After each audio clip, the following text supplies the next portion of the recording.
the Johnson's Wax Program with Fibber McGee and Molly.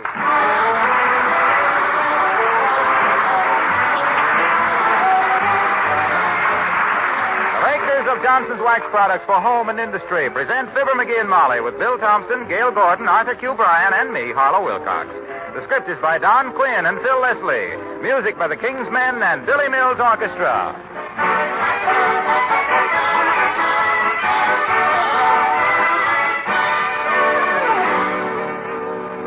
How would you like to make your kitchen brighter and more cheerful, and at the same time make your housework very much easier?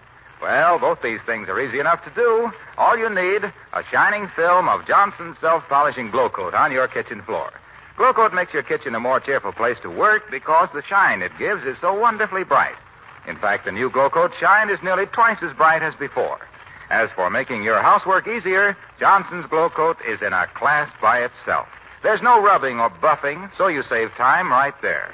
And the tough wax protection saves you hours of work in many other ways.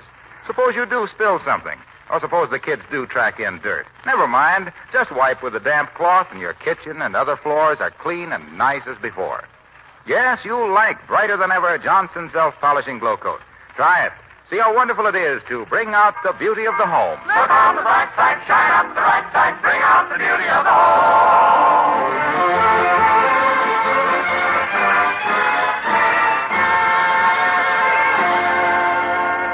Did you ever see those ads offering to sell you flintlock muskets from the Revolutionary War, or cavalry sabers from the Civil War, or Gatling guns from the Spanish-American War, or machine gun tripods from World War I? Well, if you think they had stuff left over from those wars, you should see the stuff they've got now. Step into the Army and Navy surplus store at 14th and Oak Streets, Wistful Vista, with Fibber McGee and Molly.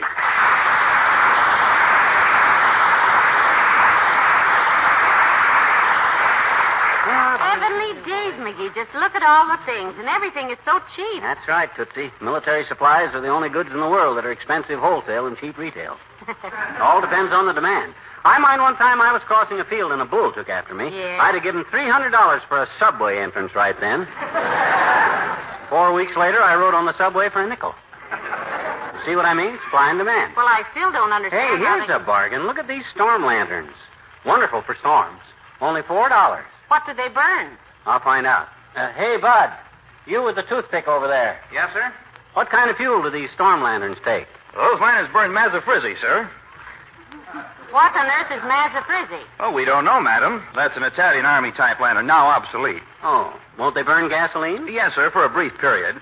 One of our former salesmen tried it. Oh? What happened? No one knows, madam. His widow is working here as cashier. Were you, looking for anything in particular, sir? Yes, but I won't know what it is till I see it. I'm just kind of shopping around, so... You go back and lean against something. If I need you, I'll holler. Yes, sir. I'll be around someplace. Oh, here's the counter marked special this week only, McGee. What are these iron things? Oh, those are caterpillar treads. That's what a tank runs on. It is? Mm-hmm. Well, no wonder Uncle Dennis used to make so much noise going upstairs. No. Oh, you mean army tank. Yeah. Hey, here's some paratrooper boots that I'll bet would be slow. Hold it, McGee. Here comes Mr. Boomer. You mean Horatio K. Boomer, the desk sergeant's delight? I wonder who he's doing in here. Be careful, dear. Hello there, Mr. Boomer. How's there, my dear? If it isn't the fair Juliet and the boy with the balcony. Greetings. Hi, Boomer. Hey, all the buttons are tore off your topcoat. Did you know that? Ah, yes. Rather embarrassing incident it was, too. I'm considering a bit of legal action against this emporium for that. What happened, Mr. Boomer?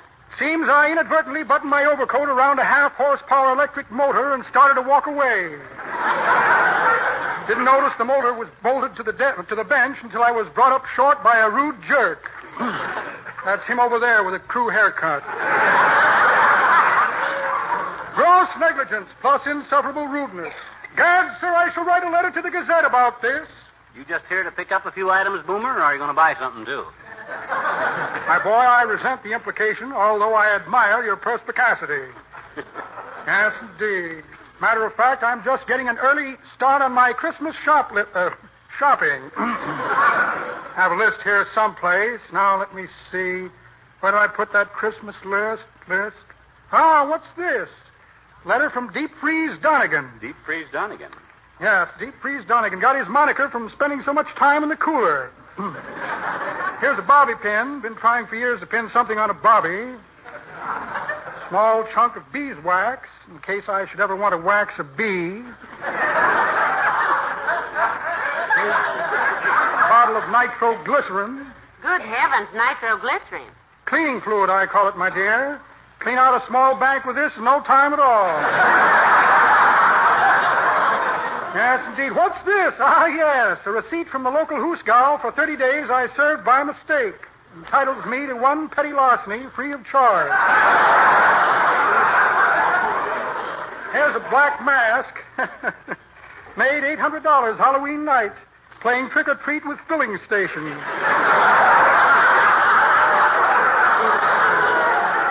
Here's a check for short beer. Well, imagine that. No Christmas list. Maybe you lost it someplace, Boomer. Clever deduction, Sherlock. Very clever. Well, if you'll excuse me, I must be getting along. Sending my brother a birthday cake, and I must get these hacksaw blades to the baker. Farewell, Fig Face. Toodaloo, toodle. Goodbye, Mr. Boomer.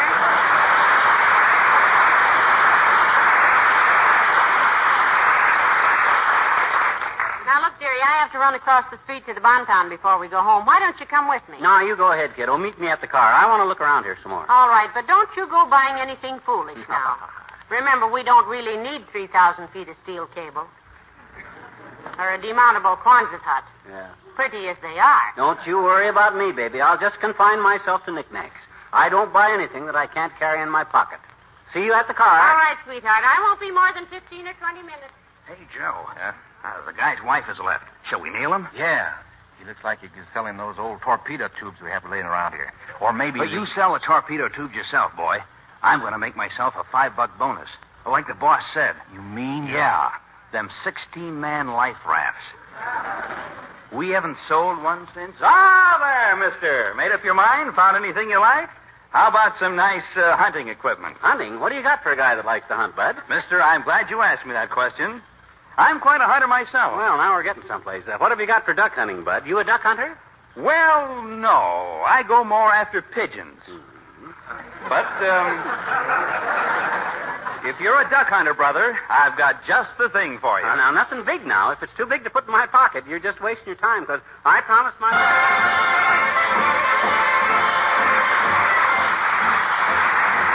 Billy Mills and the orchestra and a samba arrangement of Come to the Mardi Gras.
Open the door, will you, Tootsie?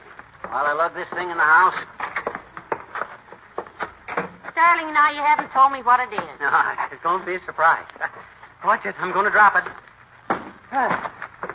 Heavenly days, McGee. Will you tell me what it is? Sure. Wait till I take the paper off it. There you are. And only $18.65.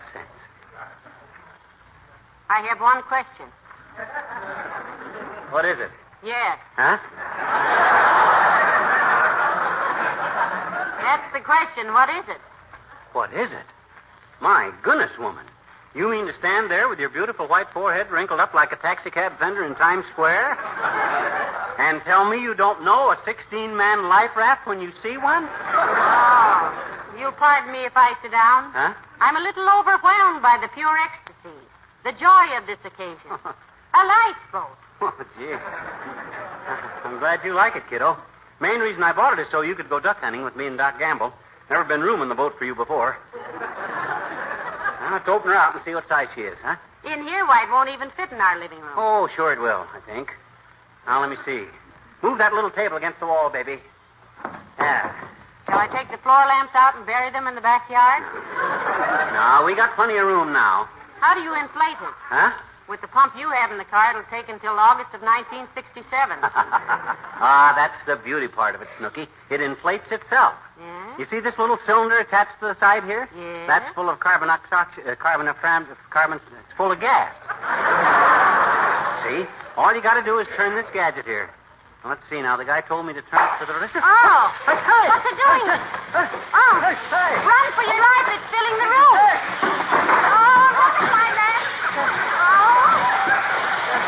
What's it doing? Oh!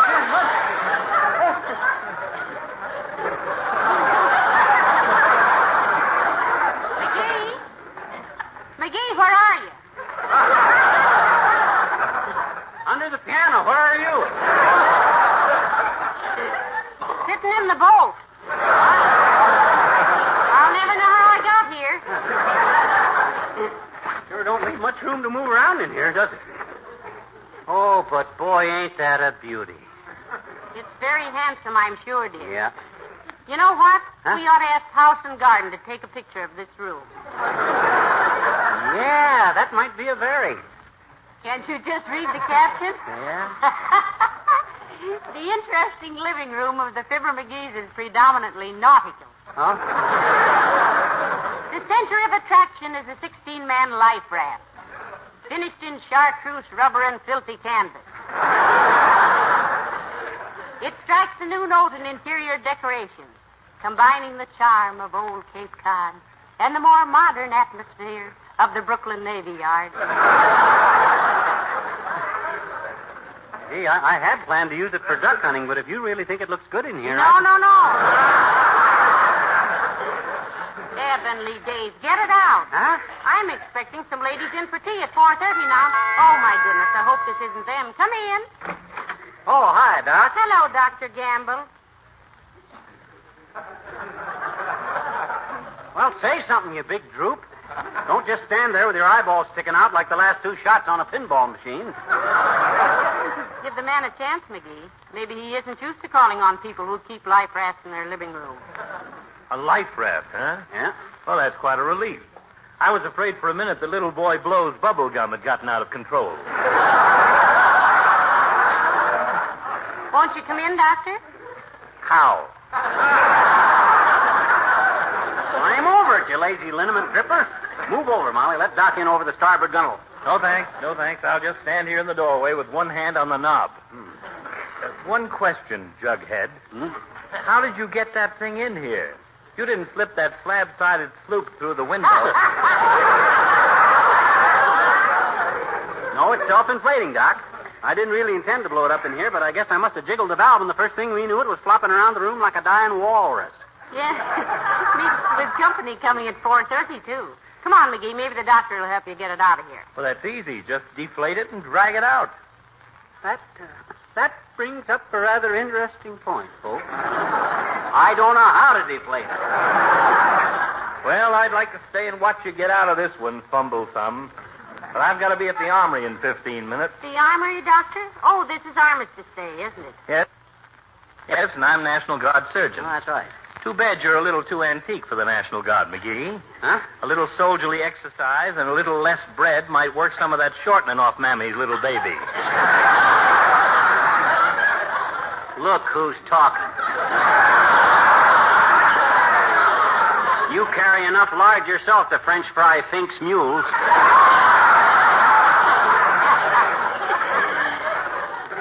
Doctor, I didn't know you were in the National Guard. Are they recruiting now? Oh, yes. A man a minute's our goal for a couple of months. So if you know any young men who want to learn some new skills and make some extra income while working at their regular jobs, send them to the National Guard. Regular Army pay and regular Army instruction. What ages, Doc? What do you care, Rear Admiral? But as a matter of general information, it's ages from 17 to 35. I'll pass the word to my guest this afternoon, Doctor. Well, thank you, my dear. And say, if you're not doing anything later, McGee, you might drop down to the armory. I'd like the new recruits to get a look at your physique. Well, okay, Doc. Sort of an example for the boys, eh? Yes, yeah. I want to show them what they'll look like if they don't keep up their training. Well, bon voyage, children.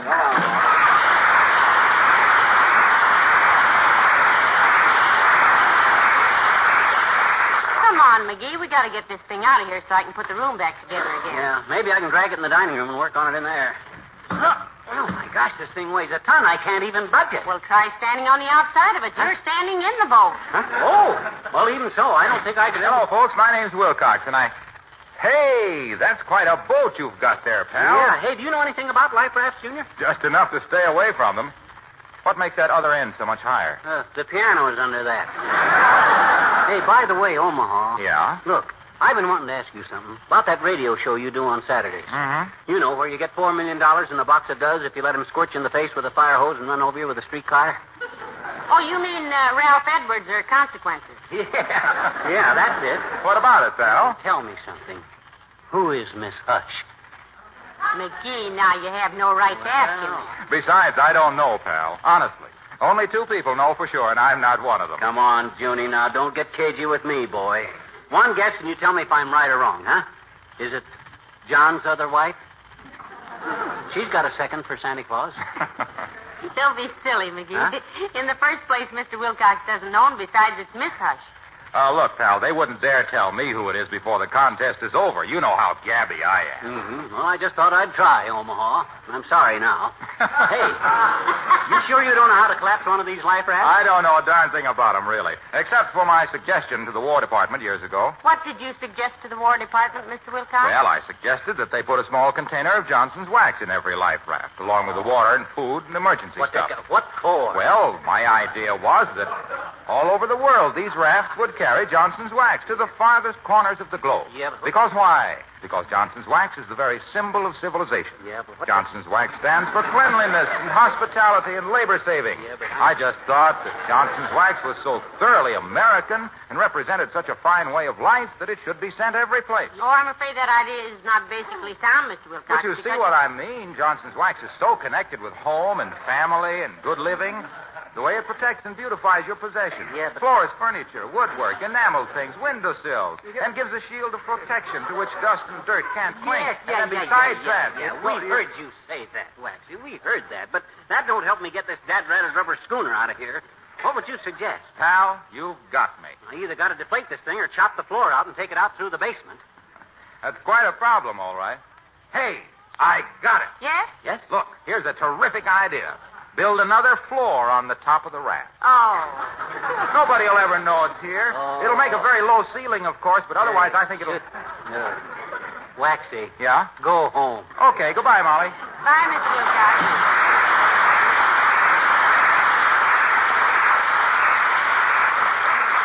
Well, he wasn't much help, was he? He just wanted something new he could use wax on. Now, let me see. Say, McGee, why don't you call the surplus store and ask the man you bought this from? Ask him how to deflate it. I can't. It's Armistice Day. The store closed at noon. You mean I've got to have... Oh, dear. Come in. Hello there, kids. How's every little... Well, looks like my old trouble is back.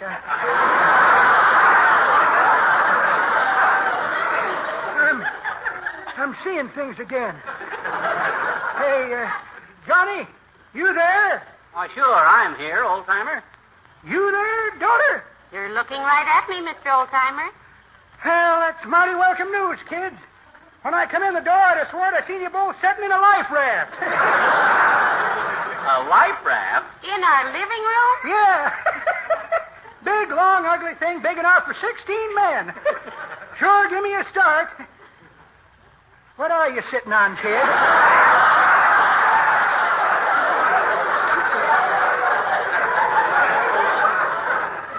Well, I'm over here on the sofa. I'm at the piano playing Rachmaninoff's Prelude in B-sharp major for the left foot. You ain't both sitting in a big rubber boat? Why, how ridiculous. Why'd you ask, old-timer? The doctor told me this would happen if I didn't quit worrying about them long skirts. He told me I'd throw my system all out of gear, and I've done it. Well, don't worry about it, Mr. Oldtimer. This is a life raft. It is? Yeah, got it at the Army surplus store, old-timer, inflated it semi-inadvertently. Now I don't know how to disinflate it. Me neither, Johnny, but I got a cousin in the government. I could send him a wire. Navy Department? Nope, State Department, daughter. Quite a big feller down there, too. Started out as a farm boy like me. Went right to the top, naturally. Very interesting, old-timer. Why should a farm boy be such a good diplomat? Well, the way I got it figured, Johnny, it's this way. Yeah? The way I got it figured, a farmer kid knows his onions. Mm-hmm. He avoids people that act reddish. He makes hay while the sun shines. He ain't out to make a lot of cabbage. And if he scores a beet, he knows he'll be in a pickle if he spills the beans of some beautiful tomato. Well, I'll wire him right away, kids. Let you know what he says. See you later.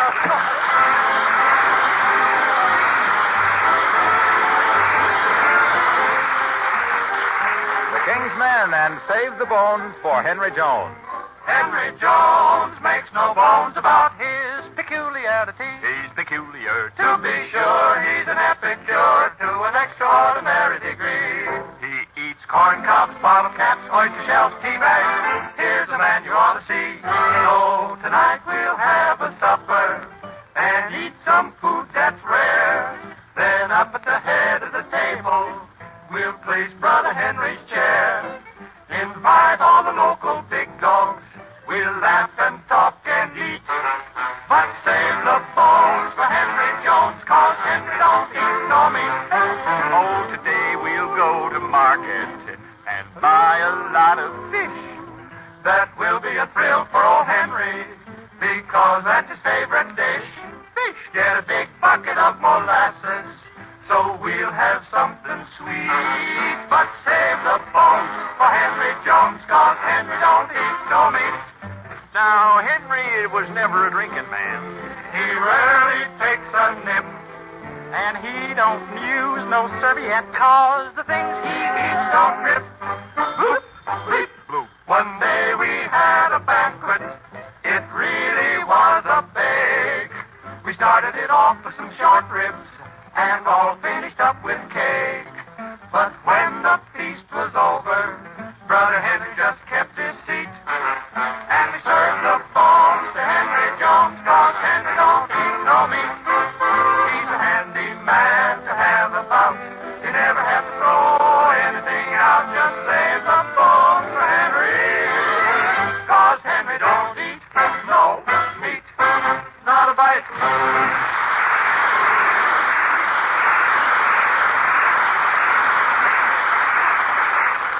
McGee? Oh, McGee, where did you go? I'm right here, Molly, under the stern. I've been looking for a label of some kind to tell how to disinflate this dad-ratted life raft. Any luck? No, I only found two labels, and one of them said other side up, and the other one said Kilroy was here. No help to me. Well, now, something must be done, dearie. I'm not going to ask my guest to come. Oh, if that's my ladies for tea, sweetheart, you'll have to help them up the gangplank. Okay, kiddo. Come aboard. Oh, it's just Mr. Williams, the weatherman, McGee. Hello, Mr. Williams. Good day, Mrs. McGee. Up till now. Hello, Mr. McGee. Hi, Foggy, old man. I'd ask you into the living room, but we've been invaded by a life raft. Take a look. Well, isn't that interesting? Uh-huh. Going rowing in your living room, are you? Or are you? But no, of course not. You could hardly go rowing in here, could you? Or could you? Well, hardly, Foggy. No. I realize now what a foolish remark that was. Yeah. You couldn't possibly row that big boat in here. No. You haven't any oars. Or have you? No, the whole thing was a mistake, Mr. Williams. It got inflated by accident, and we can't figure out how to collapse it again. Yeah. You got any Foggy ideas? You got any ideas, Foggy? Well, I'm afraid I'm very little help in such matters, Mr. McGee. Although if you've got this craft for fear of excess humidity, Or floods, in other words. Mhm. May I assure you your fears are groundless, shall we say? Yes, let's say that. Thank you. Although if there was a flood, we would all be groundless. Or would we? Yes. Well, what I dropped in for, and I don't want to impose, Mr. McGee, but, well, I wondered if I could borrow my pliers back for a while this afternoon. If you're not using them, of course. Oh, sure, Foggy. It's okay. Don't be ashamed to bring them back, though. And look, don't feel shy about asking to borrow things. You're perfectly welcome to anything I got of yours. Anytime I ain't using it. Well, I appreciate it, Mr. McGee, really. It's so pleasant to live next door to a man who is so reminiscent of another neighbor I used to have. Is that so, Mr. Williams? Who was that? His name, as I remember it, and I do remember it, because he was also a chronic borrower of tools like Mr. McGee, only more conservative, was Elmer Larson. Elmer Larson. Don't believe I know him, Foggy. Probably not. But he's in the city directory. You'll find him listed under Larson, E. Well, I must get home and feed my groundhog. Good day. Probably.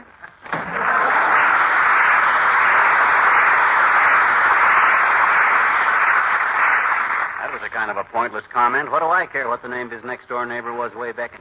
Hey, larceny. Why, that insulting... Hey, Williams, come back here. Hey, Williams. Hey, Williams. Hey. Oh, no. What's the use of making an issue of this? Maybe he didn't even mean it that way. Besides, he's got tools in his garage I ain't even borrowed yet. I better go back in the house and play in my boat.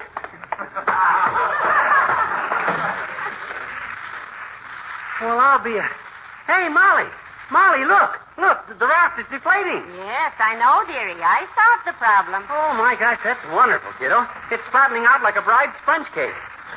How'd you ever do it? Well, I had to find a way, sweetheart. My guests are due any minute. Yeah, I know, but how? How did you do it? Well, I'll explain it to you later. Huh? You roll it up and get it out of here while I put this butcher knife back in the kitchen. Oh, a butcher knife. Oh. Oh, well, I guess that was one way. Yes, it may not have been the right way, but at least I made a stab at it. Come on now, McGee, help me get this...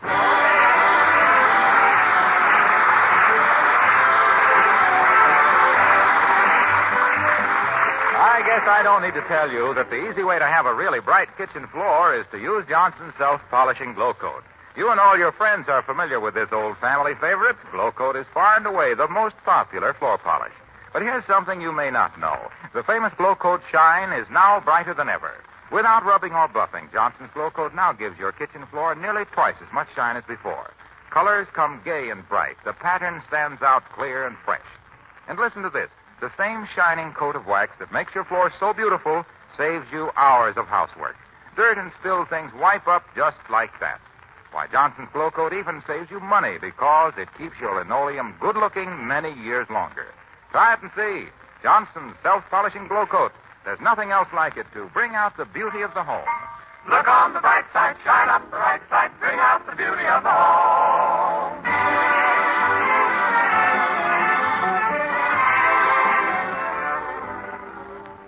You can come in now, McGee. My guests are all gone. Okay, I've been working on the boat out in the garage, Molly. I put a tire patch on it where you knifed it, and it's just as good as new. I'm going to blow it up again, and we can... Oh, good. I'll help you this time. You will? Oh, I'd love to. Let's take it out in the country, put some dynamite under it, and blow it up once and for all. Did you say something? Yeah. Good night. Oh, good night, all.